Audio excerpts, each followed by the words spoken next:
Radio Français Minute avec John. On a tous besoin de bons amis dans la vie.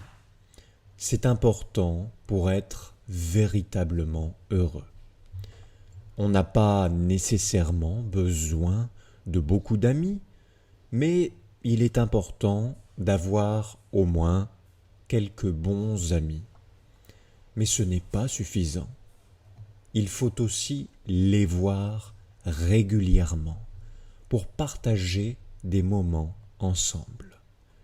Malheureusement, ce n'est pas toujours facile, car aujourd'hui, le temps est très précieux et beaucoup d'autres choses consomment déjà notre temps.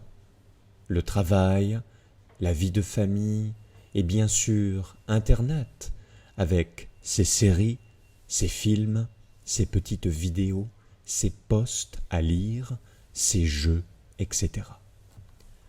Mais si on gère bien son emploi du temps, on peut voir ses amis au moins une fois par semaine, le week-end par exemple, et peut-être une autre fois, un soir de semaine, si on n'est pas trop fatigué. On propose une activité à la bande, par exemple un repas chez quelqu'un, suivi d'un film ou d'une partie de jeu, ou alors une sortie dans un parc, en montagne, à la piscine, en ville, au café, au bar, au restaurant, au bowling, à la salle d'arcade, etc. En général, on accepte facilement tout type de proposition, car l'important, ce n'est pas vraiment l'activité, mais le fait de se voir, de discuter, d'interagir, de rire, et tout simplement de passer du bon temps ensemble.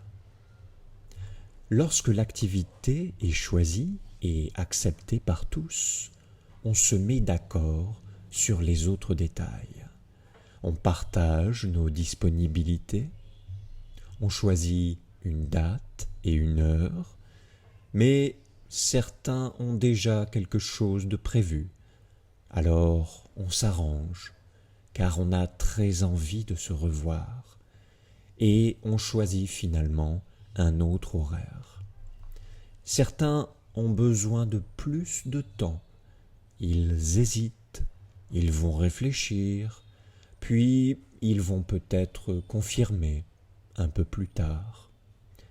Parfois, on doit reporter, car personne n'est disponible. Mais on préfère éviter ça si possible. Ensuite, on choisit l'adresse du lieu et on se donne rendez-vous directement là-bas, ou on se donne rendez-vous chez quelqu'un d'abord pour y aller ensemble ensuite.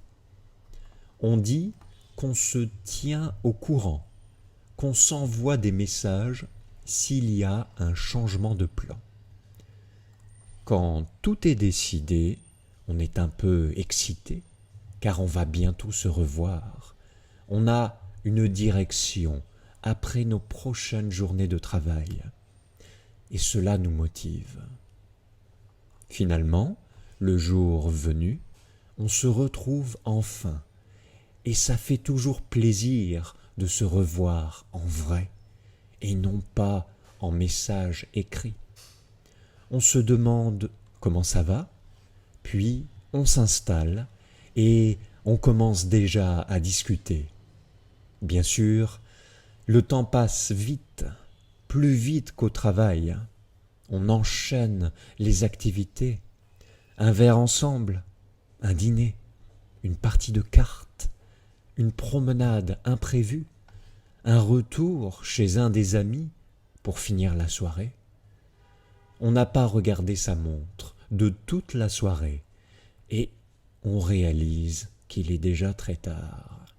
On va devoir rentrer. On se dit à la prochaine. On va retourner dans notre conversation en ligne avec nos avatars et nos identités numériques. D'abord, pour envoyer un message de remerciement, dire que c'était bien. Puis, quelques jours plus tard, pour proposer une nouvelle activité. C'est le cycle de l'amitié et cette petite habitude est un des grands trésors de la vie.